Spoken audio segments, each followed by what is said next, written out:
All right, guys, what is up? We are here for another draft. This is Joe. And Amy. It's another Phantom draft, and it starts very similarly to the way that the last draft started, with a vizier of many faces. We didn't end up playing it last time, but we still took it first pick.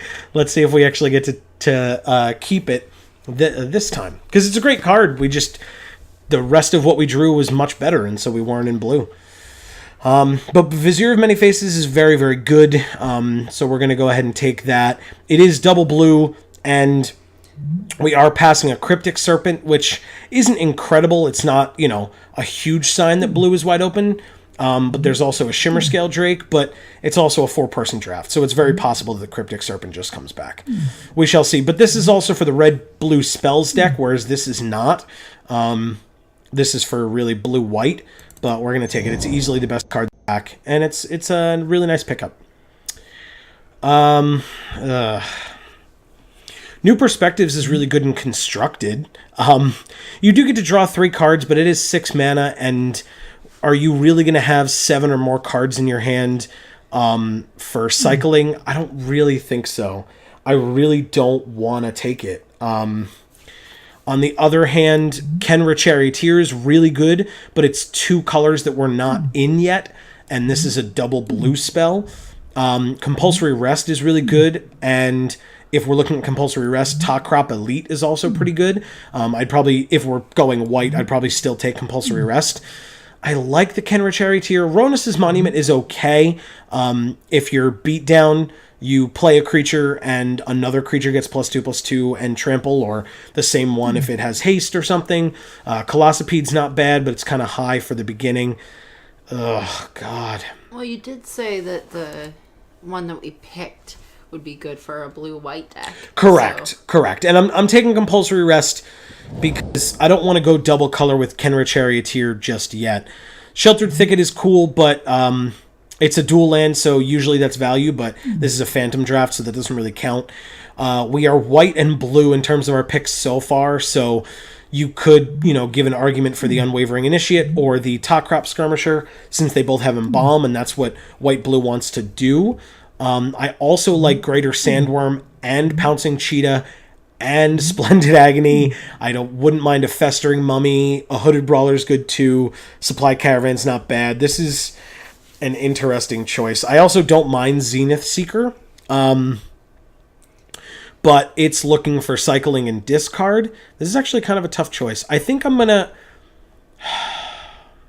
go with the Zenith Seeker. I think it's the most powerful thing, and the least likely to wheel because it's an uncommon and it's a flyer. So I'm gonna take that. Plus, again, it's blue, going with what we already have.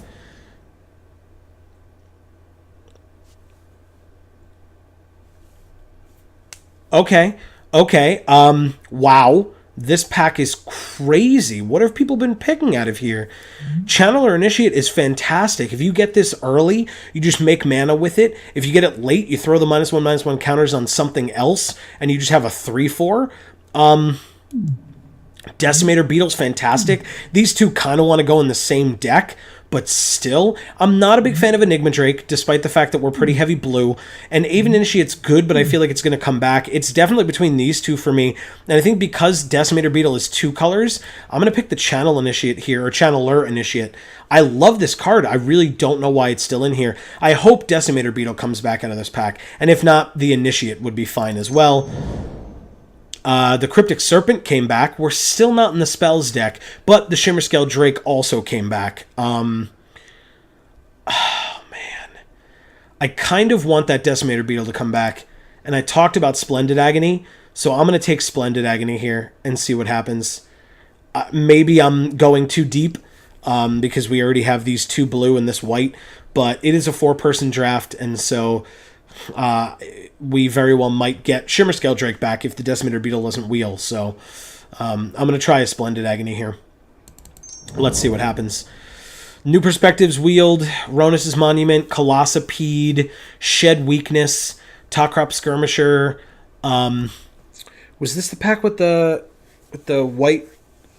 Embalm card in, and I think it was. So that's missing out of here. So we're kind of getting cut on white, but that's fine. We only have Compulsory Rest, so I'll put that over on the side. And that's totally fine. I wasn't married to white. Right now, we've got 1 black, 1 green, and 2 blue. Shed Weakness isn't bad for the -1/-1 counter deck. Colossopede's not bad in general. I suspect that will wheel. And Essence Scatter, Ancient Crab, and New Perspectives are just okay. I'm going to pick Shed Weakness here. Essence Scatter and Ancient Crab are almost better to me than New Perspectives, especially with the deck that we're drafting so far. Yeah, okay, so Hooded Brawler came back, Greater Sandworm came back. If I remember correctly, there was another green card in here that did not come back. I don't remember exactly what it was. Again, the land isn't good because we don't get to keep our cards because it's a Phantom draft. Sandworm? Sandworm's not bad. It's high. It's high cost. I mean, we do have a way to ramp with a creature here. But we also saw a bunch of Sandworms. We did not see another Hooded Brawler. So I think I'm going to take the Hooded Brawler or the Festering Mummy. I'm going to go Festering Mummy. Like I said, I really want this to be a Decimator Beetle. No, the Beetle did not come back. That's a darn shame. But the Soul Stinger is still here. There's the best cards in this pack would be Soul Stinger, Naga Oracle's okay, or Greater Sandworm. Again, we're nowhere near red, so Enigma Drake's not good. Plus, we're nowhere near instant and sorcery deck either. So it's between Soul Stinger and Sandworm. I like Soul Stinger, especially now that we've kind of hedged into -1/-1 counters a little bit, and we saw that other Greater Sandworm, like I said earlier. Cryptic Serpent comes back. Again, we're not in the instant sorceries deck, although neither is anyone else. I'm going to take the Shimmer Scale Drake here, just in case we're still in blue, because we have 2 blue here. We have just as much blue as green, and the Shimmer Scale Drake is better than really anything else in this pack. So I'm going to take that. Yeah, look at all this blue. Oh, man. Oshra Cultivator is just not good enough. It's a 1-drop. It's an 0/3. It holds counters well, and then you can just sack it as a counter is being put on it. But it's a lot of mana investment for 1 extra land, and I'm just not a huge fan. Ronus' Monument's also, okay. It's got bad hairstyle. I'm gonna take the Ancient Crab here. Yeah, because here's the Top Crop Skirmisher, but here's the Greater Sandworm. I think I go Sandworm on that one. And there's another one for us. So now we have 2. They have cycling, so I don't feel terrible about picking up 2 here. Hyena Pack or Fling. I guess I take Fling. Neither of those are we going to play, so that goes away. All right, we're getting towards the end of this pack. This pack was not incredible. I like Channeler Initiate a lot. Vizier of Many Faces is good too. We could be green-blue. We could be green-black. We could be blue-black. I really don't know. Right now, we're just Sultai, but I don't want to be 3 colors, especially with no fixing. And we get the New Perspectives back that I don't want either. So that can go away, and we get a Swamp. Hopefully, packs 2 and 3 are better.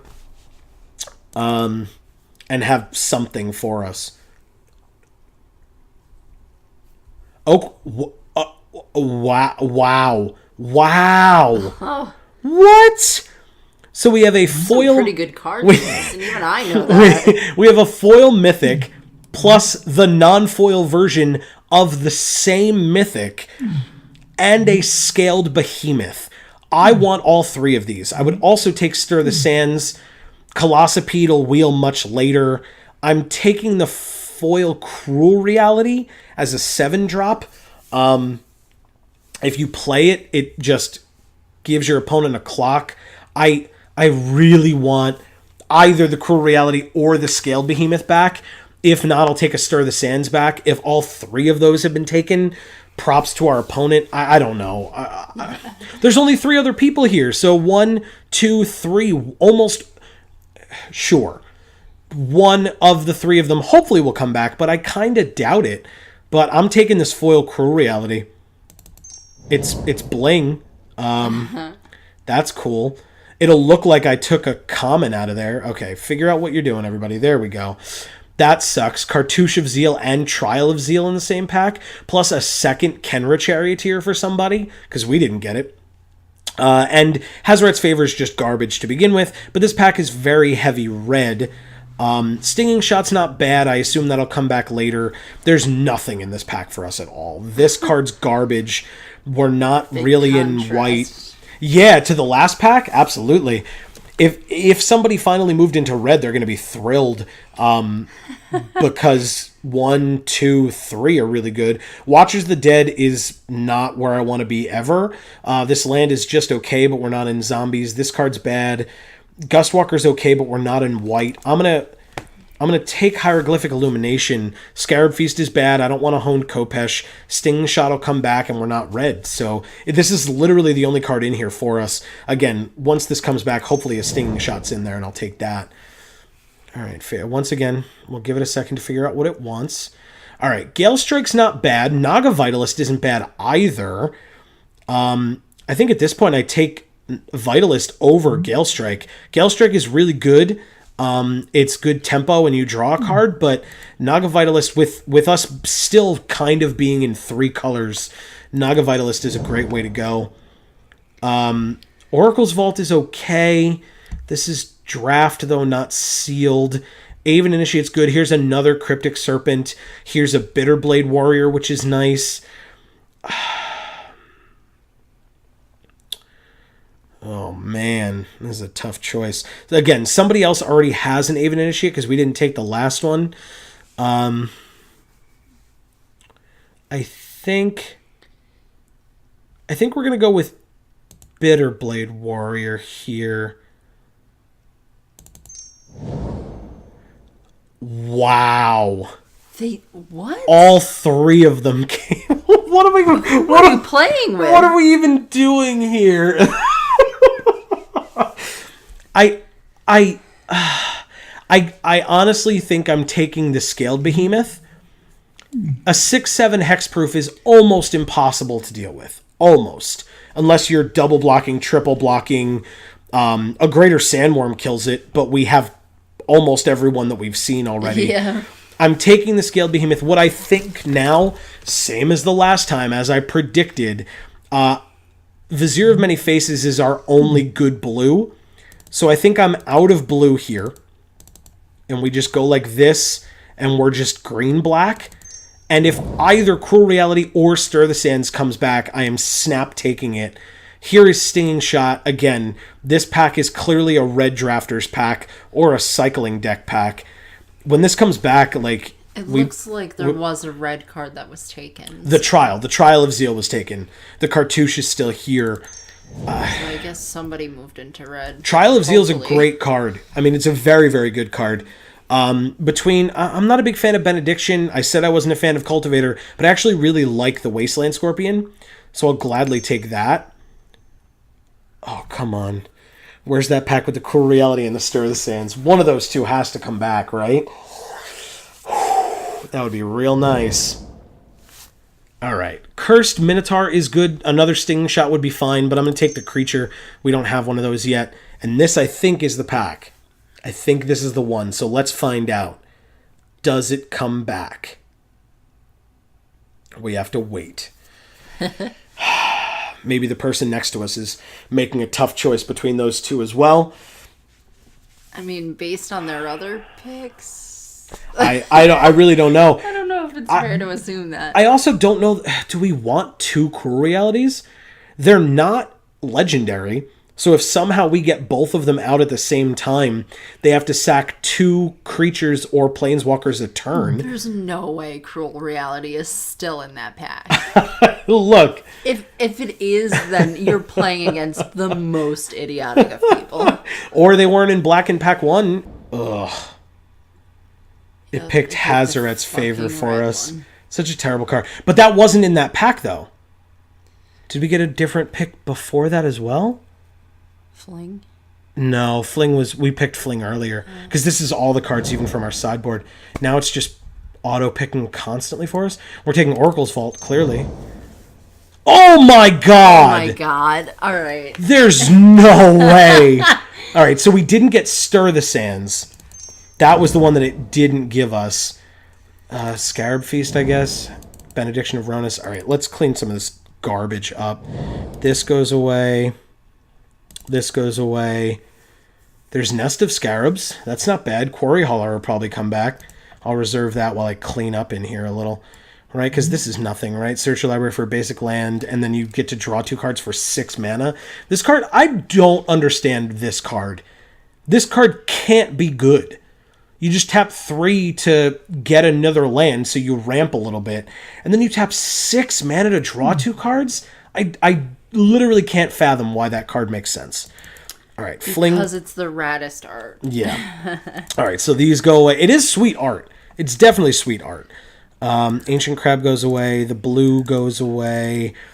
I think I'll keep Oracle's Vault in here for now and see what happens. Go away. Go away. Go away. Okay, so we have 2 Cruel Realities, 2 Greater Sandworm. Oh, it was by force that it picked out of that pack for us earlier as well. Yay, Magic Online crashing right before the most important pick, of course, because why wouldn't it? I'll take Nest of Scarabs. We get past a Cast Out, which we're not playing, a Weaver of Currents, which we could play. It's a ramp spell, and we could splash blue. I mean, we have enough blue cards. Well, exactly, and we need it to get us up to Scaled Behemoth, double Cruel Reality, and double Greater Sandworm. Now, the nice thing about the Sandworms is you could cycle them, but yeah, I'm taking Weaver of Currents. Oh, man. See, I would say Angler Drake, but I'm going to take Final Reward here and hope that the Kudu comes back. Gift of Paradise would be fine as well, again, for ramping purposes, because you add 2 mana with it. So I'd be happy to take that. Of course, I'd be happy if Angler Drake came back, but I don't think we're splashing for double blue. I think just the blue down here is going to be enough.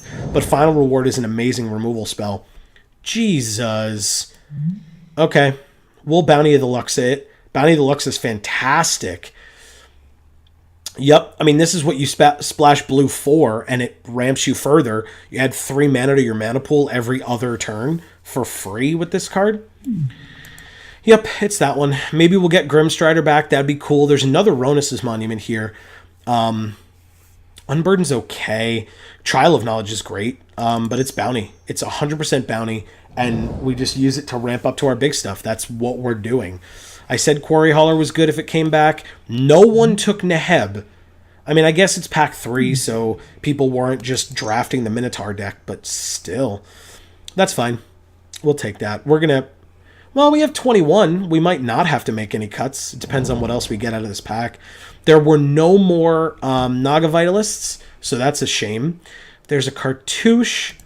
There's a Spidery Grasp. I feel like the Grasp comes back. I'll take either of these creatures if they come back. No. I don't want to be that heavily in blue. I'm okay with blue for Weaver and Bounty, but I don't want to be picking just straight blue cards. I think I'm going to take a Cursed Minotaur here, and then... Well, we already have one of those. We do, so maybe don't have that other thing. The Miasmic Mummy. But, yeah, and it's a 2-drop. 2 drops are better. So that's fine. I'll take this first, then the Minotaur if it comes back. Otherwise, Spidery Grasp, either of those is fine with me. I cannot believe Cast Out is still in that pack. I cannot believe Angler Drake is still in this pack. I'm still taking the Kudu, but this is unbelievable. These are like some of the best cards, and they're just going around the table. I'd be very, very interested to see what our opponents are playing. Trial of Knowledge comes back. Is what they're playing. Yeah, I guess. Unless they open... I mean, look, there are some sick cards in here, and we haven't seen every rare out of every pack. Trial of Knowledge is really good, and like I said, Oshra Cultivator's not, and Unburden's not. And those are the only other cards in here for us. Compelling Argument's just bad. So I'm going to take the Trial. I don't know that I play it. I'll leave it on the side. Spring to Mind is still here because it's bad. Gustwalker in foil is still here. Oshra Cultivator is also bad. Compelling Argument's also bad. But I'm going to take... Oh, well, I'll take a Painful Lesson. Why not? Painful Lesson's not the worst thing in the world. It's not. I said I would take the Cursed Minotaur. I cannot believe Cartouche is still in here. This is in the top 3 of Cartouches. Ancient Crab's okay, and Sacred Excavation is good, but it didn't seem like anybody was in the cycling deck either. So Cursed Minotaur it is. I like it. What is happening? Just take that one. It's literally one of the best uncommons in the set. Literally one of the best. Unbelievable. We're just in 3 colors and just getting amazing cards in all of the colors. I don't... We'll figure that out after. I'm so mad. I'm so mad. Deck building is going to be the worst. Oh my god. And another Osher Cultivator and Spring to Mind. I mean, you can't say we're not in the right colors. Yeah. You can't say it because we have everything in these colors. This is wrong and gross. Deck building time. And the game auto-picked for us because we had to restart Magic Online because that's what happens. Well, at least we know we're not going to use any of our red cards. Yeah, that's for sure. Or white. Yeah. All right, so we have to make 6 cuts. 6 cards go away. Angler Drake is going to start, so 5 more. Ancient Crab, 4 more. Our 3-drop slot looks a little heavy. Are we heavy in -1/-1 counters? Shed Weakness removes them. Festering Mummy gives it to an opponent, which still counts for Nest of Scarabs. Channeler Initiate gives it to itself. Soul Stinger, so what, 4? That's not enough. So I like Nest of Scarabs a lot, but not in this deck. It goes away. We have 3 more cuts to make. I think... See, the nice thing about Oracle's Vault is if we get 3 bricks on it, then... and we exile a Cruel Reality or a Greater Sandworm or a Scale Behemoth, it just comes out for free. The problem is it's 4 mana to play it, so we play it on turn 4, which means that then the turn after we're tapping 2. Actually, we could play it earlier with Weaver, but or Channeler Initiate, wherever it's hiding. Here it is. I think I'm going to take it out for now.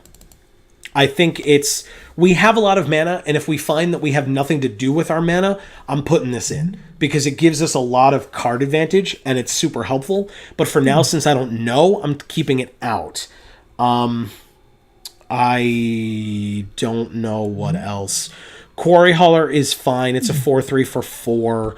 I'm looking at this 3-drop slot because it looks super heavy. The Greater Sandworms have cycling, so like you could kind of put one of them over here and basically say that one of them is a 7-drop, the other one's a 2-drop because you're just going to cycle it, or I'm just going to cycle it. Which means we have to make 2 more cuts somewhere. I like it. Oh, okay. You know what? We'll just take out these 2. I'm going to take out Painful Lesson because I don't know that I need that much card draw. And I think I'm going to take out Splendid Agony as well.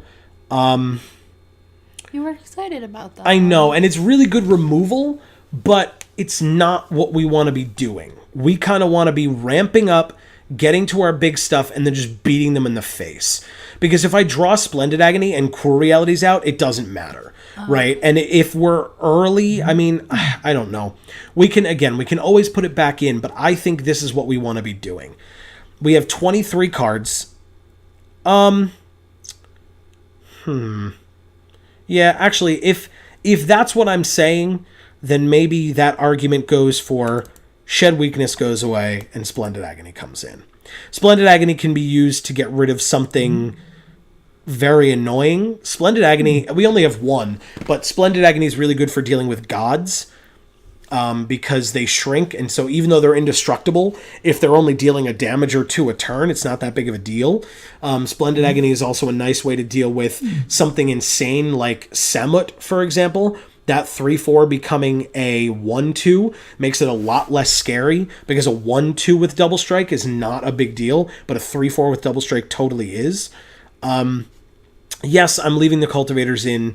We'll see. These are very easy fodder to be removed for something higher in blue that we might want, like a Vizier of Many Faces or a Trial of Knowledge or Card Draw or something like that. or if they have a lot of flyers, we can put in the Stinging Shot, and that's really it, right? Like, this is our sideboard is the Oracle's Vault that we were talking about before, the Stinging Shot, and then, like, maybe some of these blue cards. So we have, like, the Angler Drake. New Perspectives is definitely a no. Let's move it over there. Sheer Drake is a hard maybe. Vizier is a possibility. Zenith Seeker is doubtful, but it's possible. Trial is more likely. Card draw for Illumination is likely. And the Ancient Crabs are probably a no as well. Sorry, Amy, I know you like those. I do. But this is what we're working with. I think we're going to split up our mana. It's going to give us a suggestion. Once we click add. It says 6, 9, and 2. I think we go 7. So we go down to here, up to here, and that's 17. I don't know that that's right. Because we have 2 cards that need blue. So we have 4 blue sources for 2 cards that have blue. It's just that if we don't draw it, like, this is our primary ramp that's part blue, so we kind of need it. We need green early, which is why we have the most of it, but it's 1 more than the swamp. So I think that's what we go with. We have a lot of double green on high end, but we also have a lot of double black high end. In fact, almost the same amount. So, yeah, I mean, this is what we're going with. I'm not super happy with it. We can always switch lands around as well during sideboarding. We'll see how this goes. This could end very poorly for us because we have all of these awesome high drop cards, but if we can't get to them, it's bad. So let's see how this goes for us. I'm going to add these to the deck.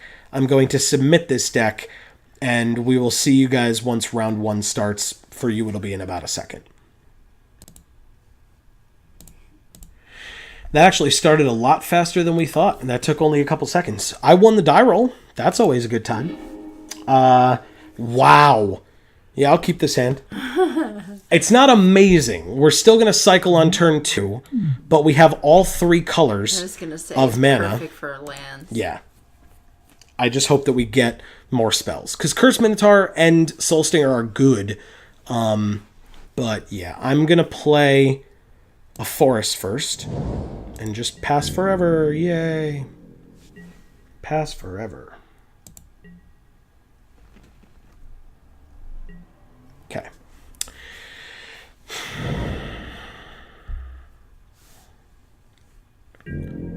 Let's see what we draw. Otherwise, like I said, we'll just pass forever.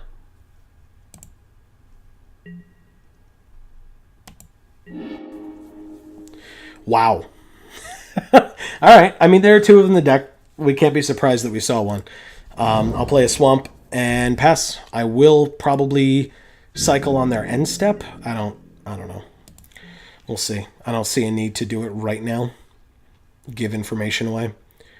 We can try to make it look like we're holding something up. Wow, look at what this person's playing. They have a Bitterblade Warrior. I have one of those somewhere. I'm going to cycle this now in response. Cycle.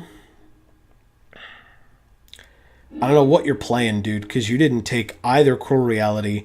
You might have Stir the Sands, right? I don't think we got Stir the Sands. That's true. We didn't. So they might have Stir the Sands. But if so, then you want to be coupling it with white, not green for zombies. Maybe they have white too. Maybe. They do have a creature. Hey, now I have one too. Well, actually, it's a 2/2. It can become a 3/2 with Death Touch. That's for 4. I'm going to play another swamp. I'm going to hide this island.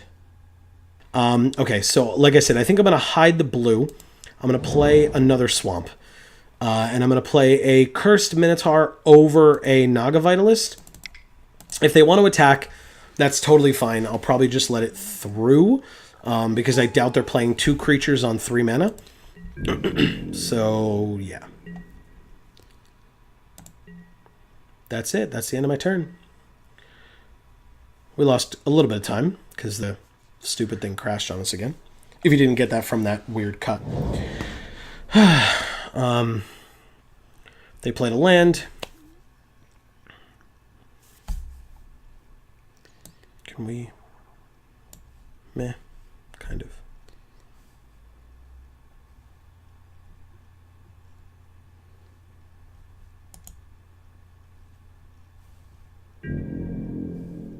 Go into combat. Not attacking. Do you play something now? Yes. You play a Cursed Minotaur. Look at you. Okay. I drew another land. Well, you can't say we don't have lands. Yeah.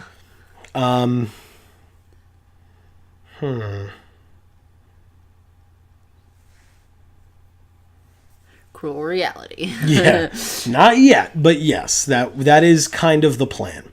See, so this makes me put 2 -1/-1 counters on something, but then I can put them, if I put them on him, which I have to if I don't want my Minotaur to die, then when Soul Stinger dies, I can put those 2 on another creature.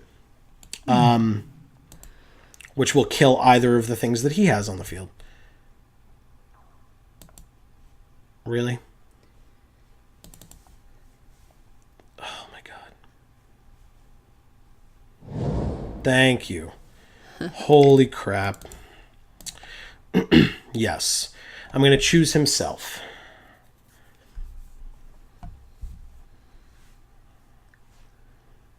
Yes, no? There we go. On himself, please. He is a 2/3 now.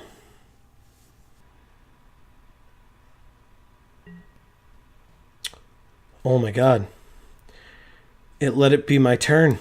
Yeah. I can do things.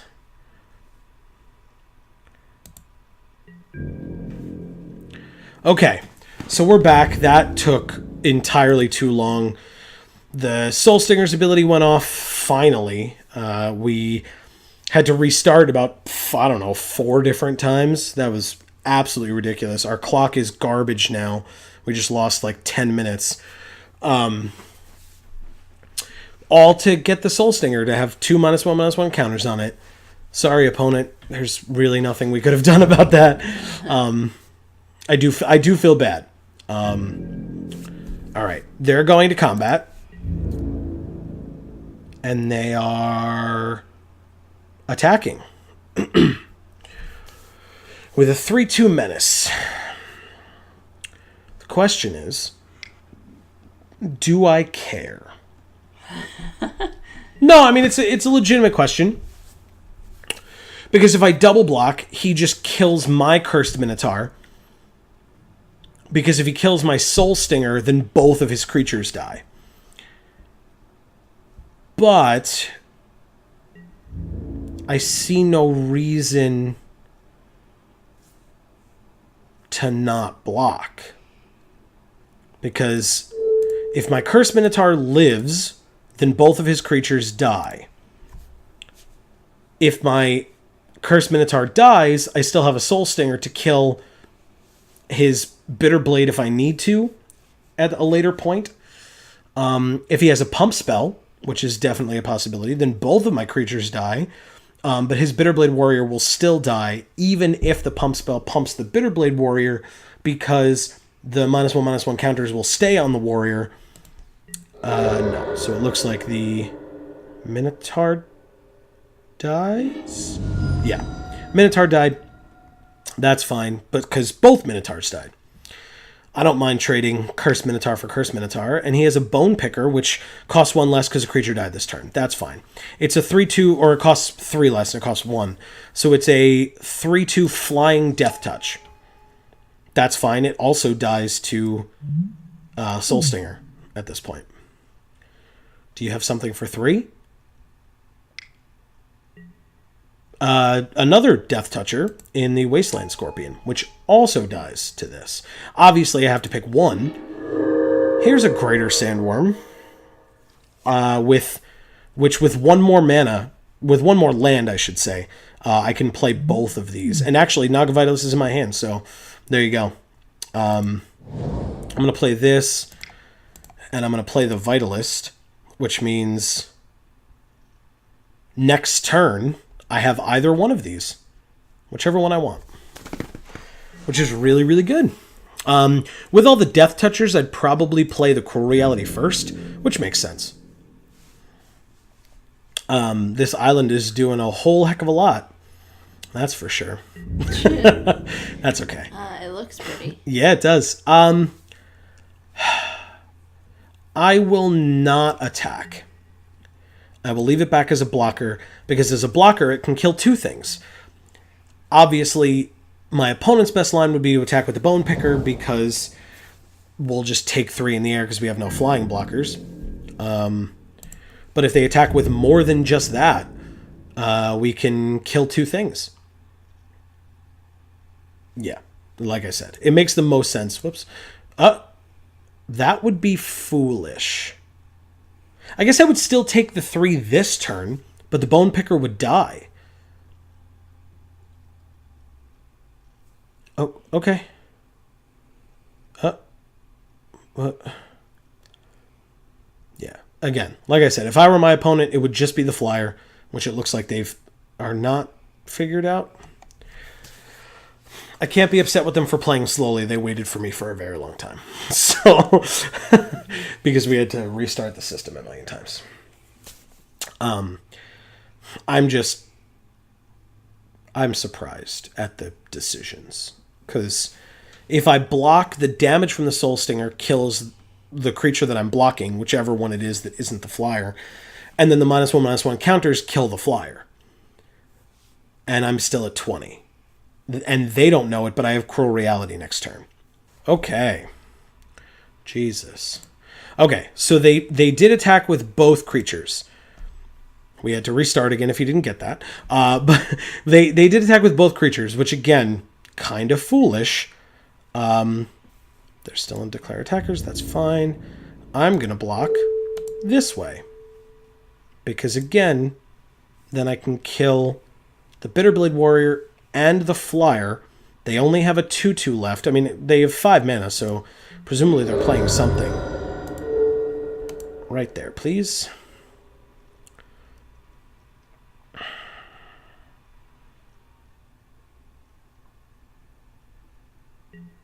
Yes. It happens. Yes, definitely use its ability. Okay. They have 1 creature left. If they play only 1 creature, they're going to be upset when Cruel Reality comes out. If they play 2 creatures this turn, they'll be slightly less upset, but still upset when Cruel Reality comes out. If they play no creatures this turn, then I feel amazing. Okay, Hooded Brawler is fine. Anything else? No. That is the end of their turn. And I have a Splendid Agony. Splendid Agony is a good card. 2, 3, 4, 5, 6, 7. Let's do it. Choose target player to enchant. Clearly my opponent. 1, 2, 3, 4, 5, 6, 7. Cruel Reality to you, sir. I am more than willing to take 7. Oh no, it wouldn't be 7. It would be 5 if you exert this guy. Or 2 if you sack this guy. But that's the end of my turn. Because I can't attack. And why would I?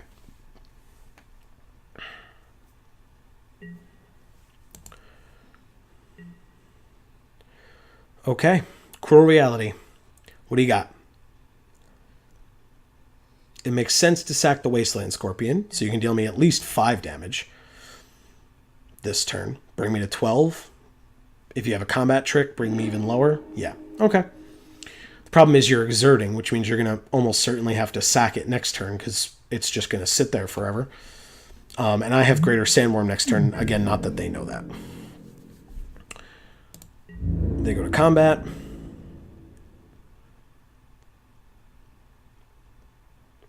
They do attack for 5, and they do exert. That's fine. I take 5. Depending on what they play, Splendid Agony might be able to kill it. But I assume it just is better for me to play the Sandworm because using my mana effectively and all that. Also, I'll see what I draw.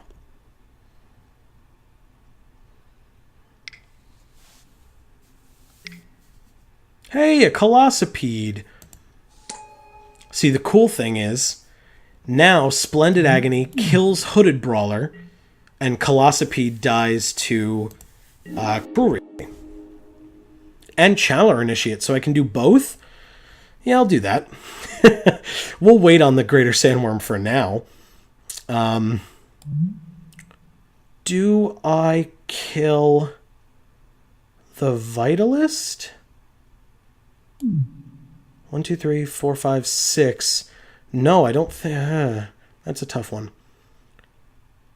I will...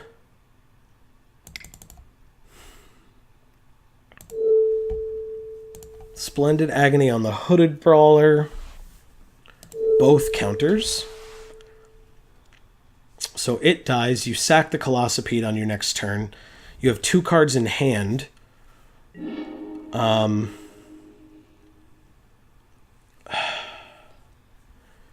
I'll play this Channeler Initiate with the counters on itself. That's fine. I'll leave up a blue for funsies. But this is going very, very well. All right, now when I did this with Soul Stinger, the game was not very happy about it. Okay, it just works this time. That's fine. I mean, my turn's done. You lose a Colossipede at the beginning of your turn, so let's see what happens.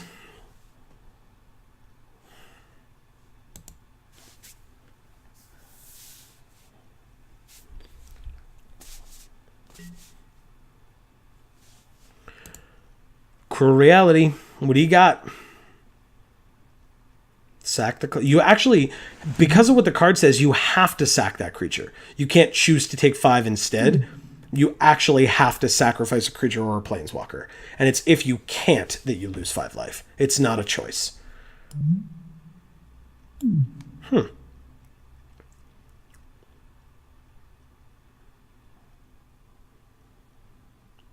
Do I stabilize at 12?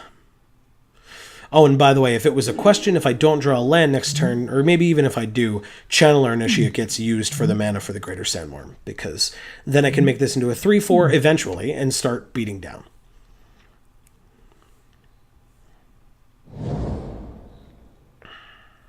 If I have to.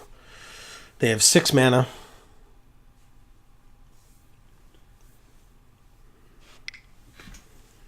And they'll use 2 of it. 6 of it. For a Stir the Sands. That's where it went. So they get 3 creatures. That's actually not bad for them. Not bad at all. Greater Sandworm's going to help me out a lot. But, yeah. 3 creatures. Not bad, not bad. Got 3 more turns. Technically 2 more, maybe. Until Cruel Reality starts doing something. But that was a really good play against us. Or against Cruel Reality, at least. Hey, we're back. They want to go to combat. And then they end their turn. Okay. Miasmic Mummy is not good here. At least not yet. If I can empty my hand, sure, no big deal. They have 1 card left. So I'm going to use this ability and add green. 1, 2, 3, 4, 5, 6, 7. I'll leave the Vitalist up if for some reason I need to block. Although I don't see that happening. But I am at 12. And they do have 3, which will then be 2 creatures. So if they have removal for this, them hitting me for 4 isn't exactly what I want to do. Or have happen. And I can't attack this turn, but next turn it's very likely that I will. And we'll see what they do this turn. They sack a zombie first. That's a thing. The nice thing about Magic Online crashing constantly is I get to see that the other match that's going on from this draft is already on game 3. We're still on game 1. Initiate's Companion. Okay. It's a 3/1.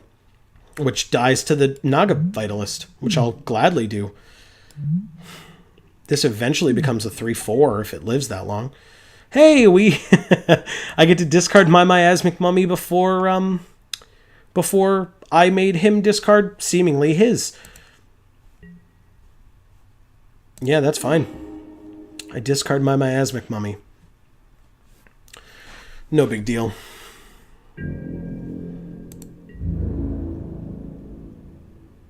I'm glad I wasn't holding my Greater Sandworm anymore, though. That would have been upsetting. No combat from our opponent. I'm going to attack, though.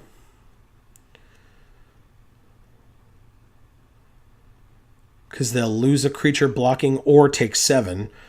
And go to 13. Presumably they lose one of their 2/2 guys here. I'll play a Bitterblade Warrior. Why not? Oh. Sure, we'll use this.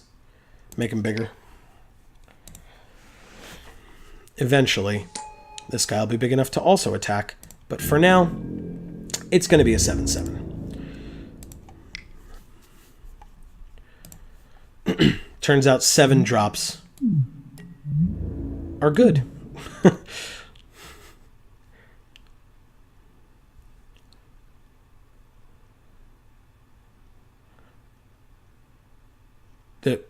Okay. I was like, that would be an interesting choice. I assume you're just jump blocking. You have no cards in hand, so you literally can't have a combat trick. You could waste 3 creatures blocking it. They'd all die. And the Sandworm would die, but then your last creature would die to Cruel Reality, and if you draw a land, you just lose. You are in chump block mode. Unless you really think that the Greater Sandworm is the bigger threat on my field right now. Okay. Because we're both in top deck mode, but I'm way ahead on everything but life total, basically. Okay. That's the end of my turn. Nothing else going on.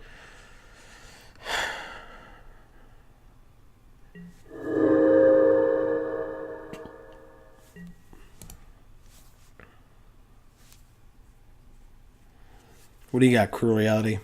What are you getting rid of? A zombie. Okay. Seems like the Stir the Sands was basically could have been called Cruel Reality fodder. But still. They drew a land.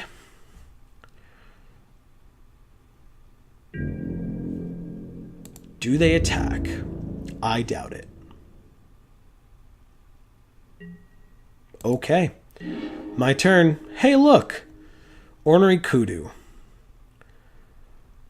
Well, if I use a -1/-1 counter from this, I can just put it on this guy and keep using him to cast spells. Why not? So I'll put another counter back on the Channeler Initiate.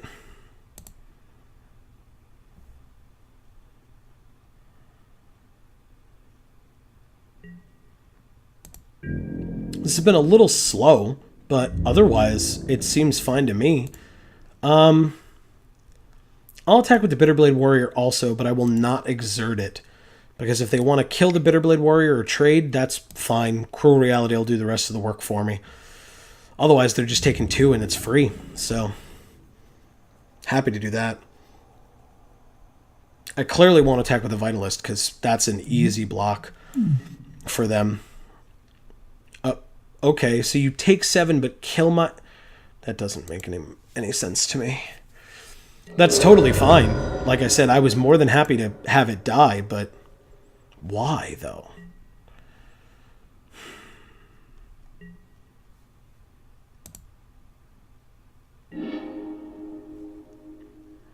Okay.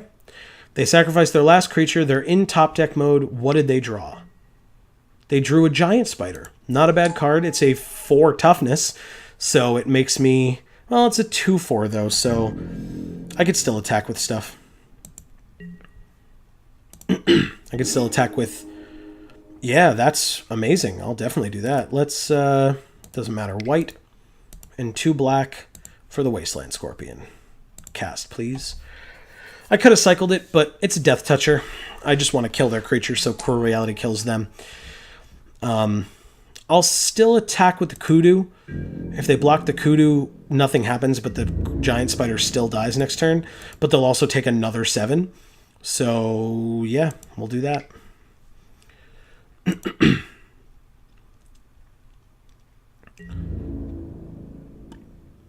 Otherwise, you're taking 3 and 5, or... Oh. Okay. That's interesting. Are they just giving up but not giving up? Or do they really... Do they have an out? I don't see how. But anything... Nope, they drew a land. Okay, so then... Okay, thank you. I was like, I know my clock's low, but...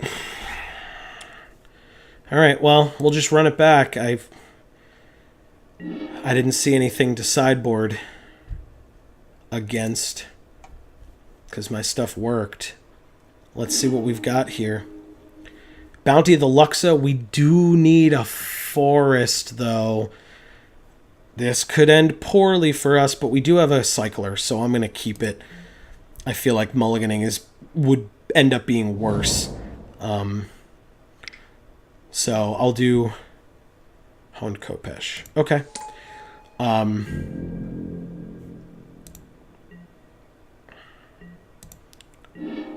Korea. Okay. That's fine. I need a forest.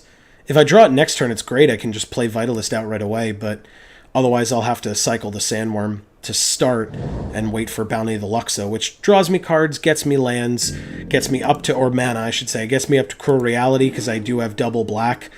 Ooh, and a Weaver of Currents too. Okay. Yeah, we're good. Like I said, I'll cycle on their turn. Just like I did last time.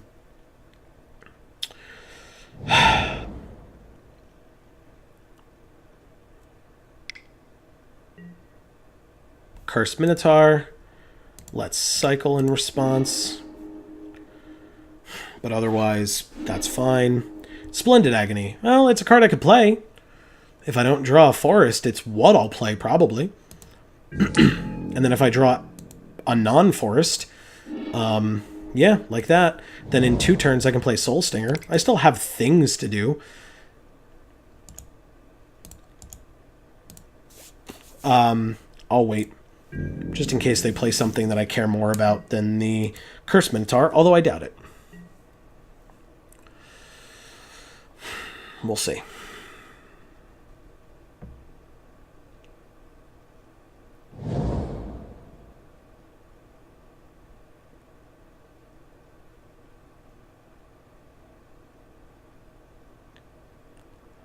Anything?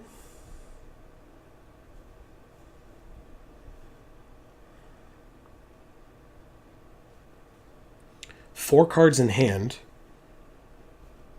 Okay. So in response to the equip, I'll kill.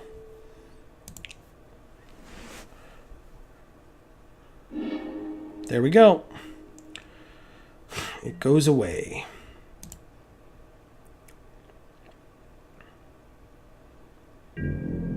Three mana left. Ends their turn. Quarry Hauler is not what I want to see, but Soul Stinger is a viable creature at this point. Could really use some green, though.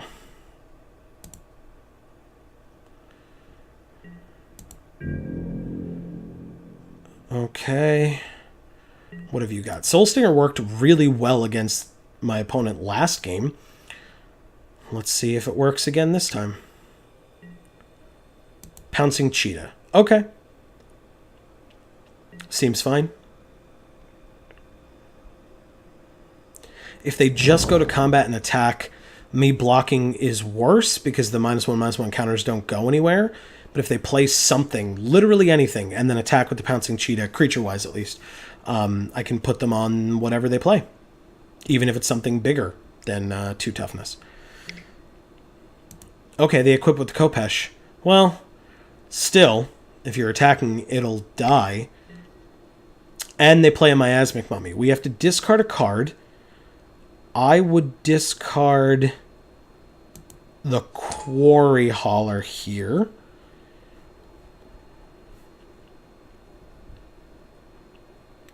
They have to discard a card too. But that happens. I'll discard the Quarry Hauler. They discarded a Forest. Okay. Forest would be nice right about now. I would love to have had that. Do they attack? They do. Well, basically what that means is I block and then put one counter on the cheetah and one counter on the mummy, because that's all it takes to kill the cheetah.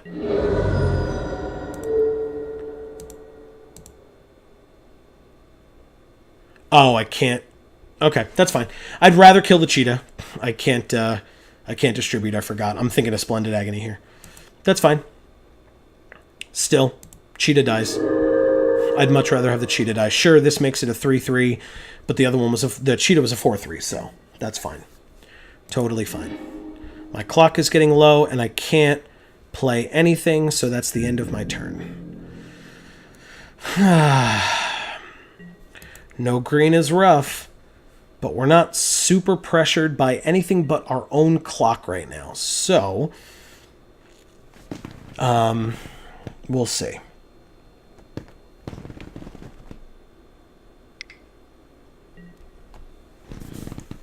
Yep, Ronus' Monument happens. I wondered where those went.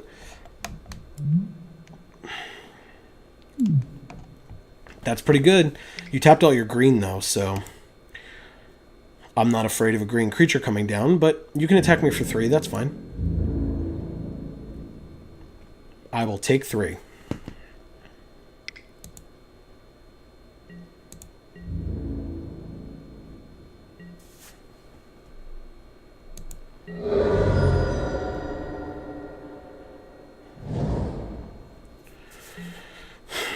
Yep. Wow. Really? That's a crappy way for this to end. Green is our most popular source as well, or our most numerous source. And at this point, that just sucks. That really sucks. They have no cards in hand, so that's good. I mean, any green creature they draw is cheaper, and any creature at all that they draw represents 5 damage total, because 3 plus the 2 from the monument. But they're going to combat, so another 3. Yes, no, yes. Yes. It sure will happen.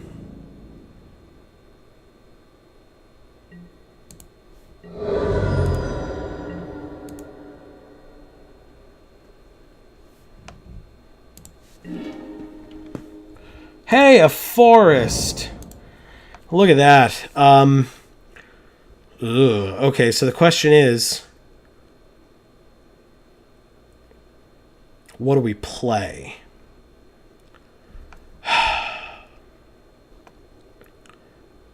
For now, I think it's Channeler Initiate. We can play more green with the Channeler Initiate for now. We're really, really running out of time here.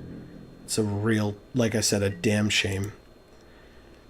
But yeah, because then we can play out like Weaver and Vitalist next turn or something. Stir the Sands cycle. Okay, so you get a 1/2/2 black zombie. That's fine. I'm going to be taking 5 next turn, it looks like, or possibly 7 if they play another creature. 9 if they play 2 creatures. It's kind of the only option for them. I'd go to 5, unless it's a combat trick. Then it could be more, but yeah. I might have to play 3, 4, 5. If I draw a land, I can play Cruel Reality next turn. Otherwise, I'll probably play out, like I said, Weaver Vitalist or Weaver Kudu No blocks. 5 damage. I go to 9. That's fine. Okay. Final reward is good, but it's not what I need right now. Let's do Weaver. Blue. Green. And a black. Followed by Kudu as well. It's only one -1/-1 counter. So I'll put it on the Initiate. That's fine. Because I'll leave the Weaver as a more viable blocker if I need it. Yeah, I think that's it for now.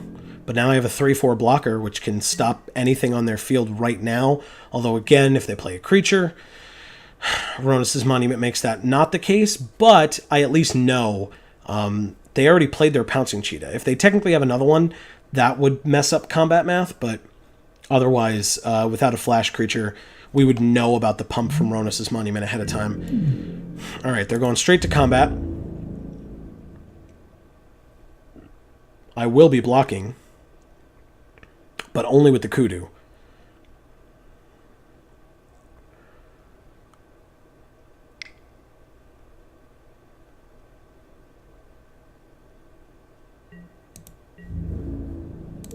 Let's do it. Anything? You could have a combat trick, but it's what I have to do. You have 2 cards in hand and 7 mana open. Spidery Grasp. Fine. Totally fine.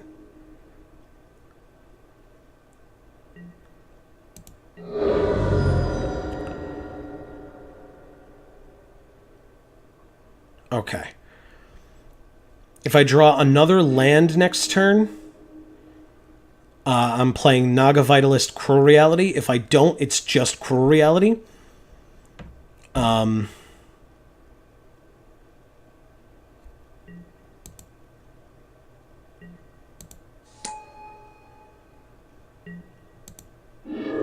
did draw a land. Perfect. Okay, so let's go black, double colorless, 4, 5, 6, 7 for Cruel Reality, targeting you. It's the foil one again, so they don't know we have both yet. And then 2 for the Naga Vitalist, and then we end our turn. Vitalist will kind of just be a blocker, throw in the way. We can final reward something next turn, which would be good. We actually should be able to bounty next turn as well. Although that kind of taps us out on stuff, but they are not playing creatures. And I'm just going to block the larger amount of damage here with the Vitalist. Sorry, that's declare attackers. Here's declare blockers. Just chump there. That's fine. We just need to stay alive long enough for our stuff to matter here.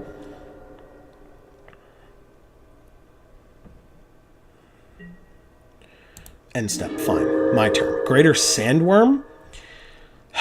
That's better than final reward here, I think.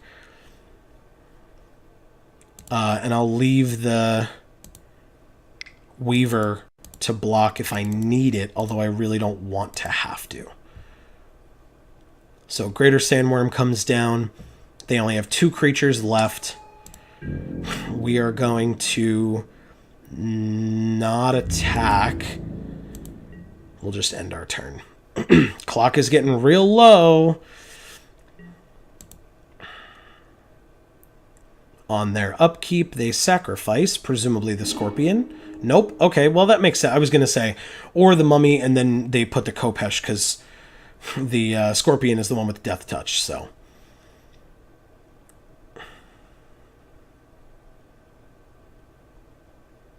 And honestly, here, because it has Death Touch, I would not block with the Sandworm.